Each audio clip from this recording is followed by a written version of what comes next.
യേശു ക്രിസ്തുവിൻ്റെ നാമത്തിൽ എല്ലാവർക്കും സ്നേഹാവന്ദനം.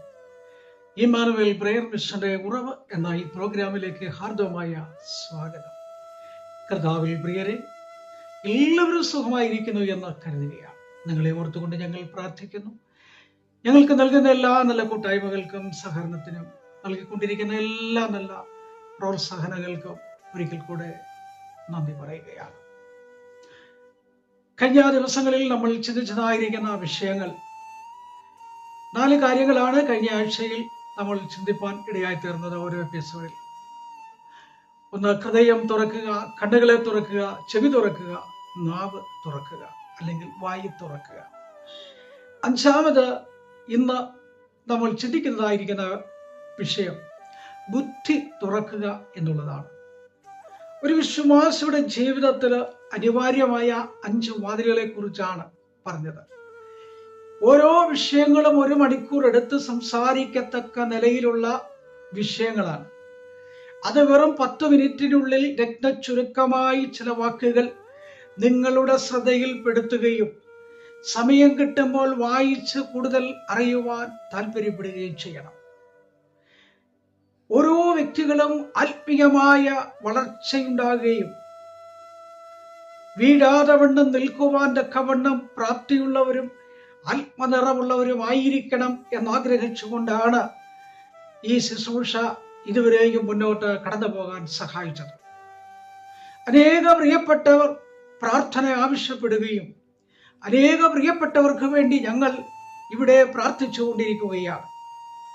അനേകരുടെ വിഷയങ്ങൾ അത് പല വിധത്തിലുള്ളതായ ഭാരമുള്ളതുണ്ട്, പ്രയാസമുള്ളതുണ്ട്, സങ്കടപ്പെടുന്നതുണ്ട്. അതിലൊക്കെ ഞങ്ങൾ പ്രാർത്ഥിച്ചുകൊണ്ടിരിക്കുകയാണ്. അതിലൊക്കെ വിടുതലുകൾ കേൾക്കാൻ കഴിയുമ്പോൾ ഞങ്ങൾക്ക് അധികമായ സന്തോഷമുണ്ട്. ആ സന്തോഷം നമുക്ക് ഒരുമിച്ച് പങ്കിടുവാൻ തക്കവണ്ണം ദൈവം സഹായിക്കുന്ന കൃപയോർത്ത് ദൈവത്തെ സ്തുതിക്കുകയാണ്. ഇന്ന് പകലിന്റെ വേളയിൽ അല്പസമയത്തെ ചിന്തകൾക്കായിട്ട് വിഷയങ്ങളുമായിട്ട് കടന്നു വരുമ്പോൾ നമുക്കെല്ലാവർക്കും വളരെ പരിചിതമായിരിക്കുന്ന വിഷയങ്ങളാണ്. ഈ വിഷയം എന്ന് പറയുന്നത്, ഇന്നത്തെ വിഷയം അപ്പോസ്തലനായിരിക്കുന്ന വിശുദ്ധ പൗലോസ് റോമർക്ക് എഴുതിയ ലേഖനം 12-ാം അധ്യായത്തിന്റെ 1-ാമത്തെ വാക്യമാണ്. അവിടെ വായിക്കുന്നത് ഇങ്ങനെയാണ്: സഹോദരന്മാരെ, ഞാൻ ദൈവത്തിന്റെ മനസ്സിൽ ഓർപ്പിച്ച് നിങ്ങളെ പ്രബോധിപ്പിക്കുന്നത്, നിങ്ങൾ ബുദ്ധിയുള്ള ആരാധനയായി നിങ്ങളുടെ ശരീരങ്ങളെ ജീവനും വിശുദ്ധിയും ദൈവത്തിന് പ്രസാദമായുള്ള യാഗമായി അർപ്പിക്കുകയും. ബുദ്ധിയെ തുറക്കുക, ബുദ്ധിയുള്ള ആരാധനയ്ക്കായി നിങ്ങൾ സമർപ്പിക്കുക. സങ്കീർത്തനക്കാരൻ പറയുന്നു,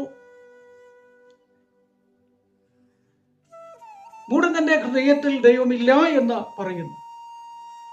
ബുദ്ധിമാന്മാർ നേരായ നേർവഴികളും കാണുകയും ചിന്തിക്കുകയും ചെയ്യുന്നു. സദൃശവാക്യത്തിൽ വായിക്കുമ്പോൾ ഒരു ബുദ്ധിമാന്റെ യാത്ര മേൽപോട്ടാകുന്നു. അത് കഴുകനെ പോലെ ഉയരങ്ങളിൽ ഉയരങ്ങളിൽ ഉയരങ്ങളിൽ പറക്കുകയാണ്. അതായിരിക്കണം ഒരു വിശ്വാസിയുടെ ജീവിതത്തിലെ ബുദ്ധിതലം. അത് തിരിച്ചറിവുകളാണ്. ബുദ്ധിയില്ലാത്ത ഒരു വ്യക്തിയെ നമ്മൾ അഭിസംബോധന ചെയ്യുന്നത് എങ്ങനെയായിരിക്കാം? ബുദ്ധിയില്ലാത്തവൻ, മണ്ടൻ, കഴുത, അങ്ങനെയുള്ള വാക്കുകളാണ് നമ്മൾ ഉപയോഗിക്കുന്നത്. അനേക കുഞ്ഞുങ്ങളെ നമ്മൾ കണ്ടിട്ടുണ്ട്. ബുദ്ധി ഇല്ലാത്ത, വൈവിധ്യമാകുന്ന മാന്യതയുള്ള കുട്ടികളെ നമ്മൾ കണ്ടിട്ടുണ്ട്. അവരെക്കുറിച്ച് നമ്മൾ പറയുന്നത് എങ്ങനെയായിരിക്കും? മന്ദബുദ്ധികൾ എന്നൊക്കെയാണ് നമ്മൾ വിളിക്കുക. കാരണം ബുദ്ധിയിൽ മന്ദത വന്നതുകൊണ്ടാണ് അങ്ങനെ വിളിക്കുന്നത്. പക്ഷേ അവരുടേതായ ജീവിതത്തിൽ,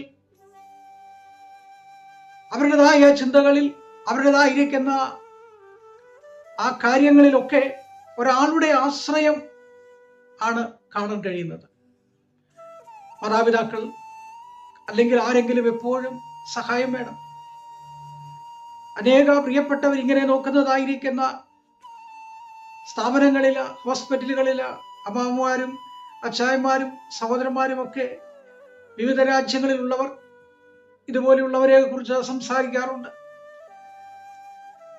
അവരോടൊക്കെ കാരണം അവർക്ക് തിരിച്ചറിവുകളില്ല.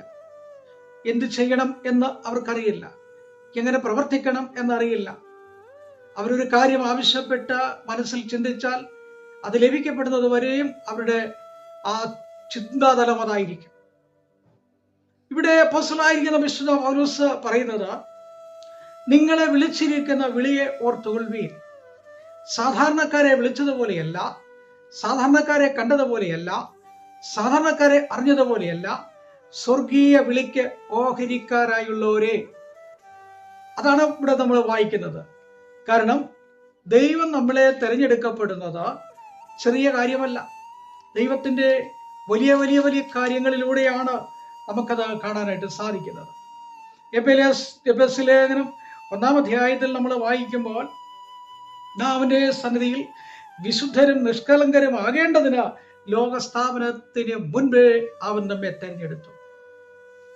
അപ്പോൾ ദൈവം നമ്മെ തെരഞ്ഞെടുത്തത് ലോകസ്ഥാപനത്തിന് മുൻപേയാണ്. ദൈവത്തോട് കൂടെ വസിക്കാൻ വേണ്ടിയാണ്. അതുകൊണ്ടാണ് യോഹന്നാന്റെ സുവിശേഷം 14 വായിക്കുന്നത്, ഞാൻ സ്ഥലം ഒരുക്കിയതിനു ശേഷം പിന്നെയും വന്ന് നിങ്ങളെ എന്റെ അടുക്കൽ ചേർത്തുകൊള്ളും. അതുകൊണ്ടാണ് കർത്താവ് ഉയരങ്ങളിലേക്ക് എടുക്കപ്പെടുന്ന സമയത്ത് തന്റെ ശിഷ്യന്മാരോട് പറഞ്ഞത്, ഞാൻ പോയതുപോലെ വീണ്ടും വരും. അപ്പോൾ ഇവിടെയുള്ളതായിരിക്കുന്ന ഓരോ വിശ്വാസികളുടെയും പ്രത്യാശയുള്ള ജീവിതം കർത്താവിന്റെ വരവാണ്. ആ കർത്താവിന്റെ വരവിൽ നമ്മൾ ഓരോരുത്തരും കാണണമെന്ന് ആഗ്രഹിച്ചുകൊണ്ടുള്ള വിശ്വാസ ജീവിതമാണ് നമുക്കുള്ളത്. അതുകൊണ്ട് നമ്മളിവിടെ ആയിരിക്കുമ്പോൾ നമ്മൾ എങ്ങനെയായിരിക്കണം? ബുദ്ധിയുള്ള ആരാധനയ്ക്കായി നിങ്ങളുടെ ശരീരങ്ങളെയും നിങ്ങളുടെ മനസ്സിനെയും യാഗമായി സമർപ്പിക്കുകയും. സങ്കീർത്തനക്കാരൻ പറയുന്നത്, പഴയ നിയമ കാലഘട്ടങ്ങളിൽ യാഗം കഴിക്കുവാൻ കടന്നു വരുമ്പോൾ കാളക്കുട്ടിയ, മൃഗങ്ങളെ, പശുക്കിടാവിനെ, ആട്ടിൻകുട്ടി, പുറംപ്രാവുകൾ, ഇതിനൊക്കെ യാഗം കഴിക്കാറുണ്ട്. പഴയ നിയമ കാലഘട്ടങ്ങളിൽ അങ്ങനെയായിരുന്നു. പുതിയ നിയമത്തിലേക്ക് വന്നപ്പോൾ ഇവിടെ പറയുന്നത്, സ്തോത്രം എന്ന യാഗം അർപ്പിക്കുന്നവരെ യഹോവയെ മഹത്വപ്പെടുത്തുന്നു എന്നാണ്. അപ്പോൾ യഹോവയുടെ സന്നിധിയിൽ നിങ്ങളുടെ ശരീരങ്ങളെ ബുദ്ധിയുള്ള ആരാധനയ്ക്കായി സമർപ്പിക്കുക. ബുദ്ധിയുള്ള ആരാധനയായിരിക്കണം, ബുദ്ധിയുള്ള ജീവിതമായിരിക്കണം. അതിനെക്കുറിച്ച് യേശു തന്നെ പറഞ്ഞതായിരിക്കാം. മത്തായിയുടെ സുവിശേഷത്തിൽ പറഞ്ഞൊരു കാര്യമുണ്ട്, പ്രാവിനെ പോലെ നിഷ്കളങ്കവും പാമ്പിനെ പോലെ ബുദ്ധിയും ഉണ്ടായിരിക്കട്ടെ എന്നാണ്. ഇവിടെ വിവേകത്തെക്കുറിച്ചും ജ്ഞാനത്തെക്കുറിച്ചും പരിജ്ഞാനത്തെക്കുറിച്ചുമുള്ള ഒരു ഓർമ്മപ്പെടുത്തൽ നമുക്ക് കാണാനായിട്ട് സാധിക്കും. ഈ പ്രയാണ യാത്രകളിൽ അനിവാര്യമായിരിക്കുന്ന ഒരു കാര്യമാണ് വിവേകം, അനിവാര്യമായിരിക്കുന്ന ഒരു കാര്യമാണ് അറിവ്, അനിവാര്യമായിരിക്കുന്ന ഒരു കാര്യമാണ് ബുദ്ധിതലം. ബുദ്ധിമണ്ഡലങ്ങളെ തുറക്കാൻ പ്രാർത്ഥിക്കണം. അതിനുദാഹരണമായി ലൂക്കോസിന്റെ സുവിശേഷം 30 നമ്മൾ വായിക്കുമ്പോൾ, 26-30 നമ്മൾ വായിക്കുമ്പോൾ അവിടെ വായിക്കുവാൻ കഴിയുന്നതായ ഒരു കാര്യമുണ്ട്. അവിടെ ഇങ്ങനെയാണ് വായിക്കുന്നത്, യേശു അവരുടെ ബുദ്ധിയെ തുറന്നു. മർക്കോസിന്റെ സുവിശേഷത്തിലും അത് തന്നെയാണ് നമ്മൾ വായിക്കുന്നത്, ബുദ്ധിയെ തുറന്നു. അപ്പോൾ ദൈവം തൻ്റെ 24-30-31 വാക്യങ്ങളാണ് വായിക്കുന്നത്, 24.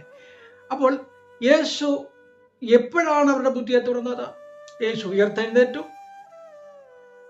യെരുശലേമിലേക്ക് പോകുന്ന സമയത്ത് 2-3 ശിഷ്യന്മാരെ കണ്ടു, അവരോടൊന്നിച്ച് യാത്ര ചെയ്തു. അവർ തർക്കിച്ചുകൊണ്ടിരിക്കുന്നു. അവരോടൊപ്പം യേശു നടന്നിട്ട് അവരെ തിരിച്ചറിഞ്ഞില്ല. അന്ന് രാപാർക്കുവാൻ നേരത്ത് യേശുവിനെ അവർ ക്ഷണിച്ചു, അവരൊന്നിച്ചിരുന്നു. അപ്പോൾ യേശു അപ്പം എടുത്ത് വാഴ്ത്തി നുറുക്കി അവർക്ക് കൊടുക്കുമ്പോൾ അവരുടെ ബുദ്ധിയെ തുറന്നു, അവരുടെ കണ്ണുകളെ തുറന്നു. ബുദ്ധിയുള്ള ആരാധനയ്ക്കായി നിങ്ങളുടെ ശരീരങ്ങളെ യാഗമായി സമർപ്പിക്കുകയും. ഒന്ന്, ബുദ്ധിയുള്ള ആരാധനയ്ക്കായി തുറക്കണം. വിവേകമുണ്ടാകണം, പരിജ്ഞാനമുണ്ടാകണം. നമ്മുടെ ശരീരങ്ങളെ യാഗമായിട്ട് സമർപ്പിക്കണം, സ്തോത്രയാഗമായി അർപ്പിക്കണം. സകല പ്രശ്നങ്ങൾ നമ്മളെ മുഴുവൻ കടന്നു വരുമ്പോൾ യഹോവയുടെ സന്നിധിയിൽ കഴിഞ്ഞകാല ഭക്തന്മാർ കണ്ണുനീരോടെ കടന്നു വന്നു അവരുടെ വേദനകളും നൊമ്പരങ്ങളും അത്യാസന ഘട്ടത്തിൽ യഹോവയോട് നിലവിളിച്ച് പറഞ്ഞപ്പോൾ ദൈവം കേട്ടു. യഹോശാഫാത്ത് ഇങ്ങനെയാണ് പറഞ്ഞത്: ഞങ്ങളുടെ പിതാക്കന്മാർ കഷ്ടതയിലും വേദനയിലും ദുഃഖത്തിലും ദുരിതത്തിലും പട്ടിണിയും പരിതാപവും വന്നപ്പോൾ ഈ ദേവാലയത്തിൽ വന്ന് പ്രാർത്ഥിച്ചു. ദിനവൃത്താന്തം 2-ാം പുസ്തകം 20-ാം അധ്യായം നമ്മൾ വായിക്കുന്നത് എങ്ങനെയാണ്? അമ്മോന്യരും മോവാബ്യരും മെയ്യുന്യരും അവർക്കെതിരെ കടന്നു വന്നപ്പോൾ അവർ യഹോവയുടെ സന്നിധിയിൽ മുട്ടുമടക്കി. യുദ്ധത്തിനായിട്ട് ഒരുങ്ങിയില്ല, വാളെടുക്കാൻ ഒരുങ്ങിയില്ല, ആളുകളെ വിളിച്ചു കൂട്ടിയില്ല. യഹോവയുടെ സന്നിധിയിൽ അവർ പ്രാർത്ഥിക്കാൻ തീരുമാനിച്ചു. പ്രാർത്ഥന ഒരു ശക്തിയെ തിരിച്ചറിഞ്ഞതുകൊണ്ട്, ഉപവാസത്തിന്റെ മഹത്വം തിരിച്ചറിഞ്ഞതുകൊണ്ട് അവർ ആ ഉപവാസത്തിന് വേണ്ടി മുട്ടുമടക്കി. ദൈവം അവിടെ അത്ഭുതങ്ങൾ ചെയ്തു.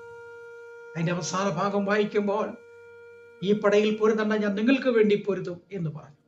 അങ്ങനെ യഹോവ അവർക്ക് വേണ്ടി പൊരുതി വൻ കാര്യങ്ങളെ ചെയ്യാൻ ഇടയായി. പ്രിയമുള്ളവരെ, നമ്മളെ തന്നെ സമർപ്പിക്കുക, ബുദ്ധിയുള്ള ആരാധനയ്ക്കായി സമർപ്പിക്കുക. ഒരു വിശ്വാസം തുറക്കേണ്ട 5 വാതിലുകളാണ് കഴിഞ്ഞ ദിവസങ്ങളിൽ നമ്മൾ ചിന്തിച്ചത്. നമ്മുടെ ജീവിതത്തിൽ അനിവാര്യമായ 5 കാര്യങ്ങളിൽ നിറഞ്ഞു നിൽക്കുവാൻ, നിറഞ്ഞ ആത്മാവിൽ ആരാധിക്കുവാൻ ദൈവം നിങ്ങളെ ഓരോരുത്തരെയും ശക്തീകരിക്കട്ടെ, അതിനായി ബലപ്പെടുത്തട്ടെ. കരുണയുള്ള ദൈവമേ, സ്വർഗീയ പിതാവേ, അനുഗ്രഹിക്കപ്പെട്ട നല്ല സമയത്തിനായി കേൾക്കുന്ന വചനം ഓരോ ഹൃദയങ്ങളിലും ആശ്വാസമായും വിടുതലുമായി തീരുവാൻ സഹായിക്കണം. രോഗികളായി കഴിയുന്ന അനേക പ്രിയപ്പെട്ടവർക്ക് ആശ്വാസം കൊടുക്കണം. സ്വദേശത്തും വിദേശത്തുമായിട്ട് അനേക ആളുകളുണ്ട്, അവർ ഓർത്ത് ഞങ്ങൾ പ്രാർത്ഥിക്കുന്നു. ഗൾഫ് മേഖലയിലായിരിക്കുന്ന അനേക ആളുകൾ, യൂറോപ്യൻ രാജ്യത്തുള്ള അനേക ആളുകൾ, അമേരിക്കൻ നാടുകളിലായിരിക്കുന്ന അനേക ആളുകൾ, എല്ലാ പ്രിയപ്പെട്ടവരെ ഓർത്ത് ഞങ്ങൾ പ്രാർത്ഥിക്കുന്നു. ഈ ദിവസങ്ങളിലായി ജന്മദിനവും വാർഷികവും ആഘോഷിക്കുന്നവരെയും ഞങ്ങൾ ഓർത്ത് പ്രാർത്ഥിക്കുന്നു. റിസൾട്ടൊക്കെയും അറിയുന്ന കാലഘട്ടമാണ്. ഓരോ കുഞ്ഞുങ്ങളെയും ദൈവം അനുഗ്രഹിക്കണം. ദൈവത്തിന്റെ എല്ലാ അനുഗ്രഹങ്ങളും കൂടെ ഇരിക്കണം, മഹത്വമെടുക്കണം. യേശുവിൻ നാമത്തിൽ തന്നെ ആമേൻ. Praise the Lord. എല്ലാവരും ദൈവം അനുഗ്രഹിച്ച് കാത്ത് പരിപാലിക്കട്ടെ.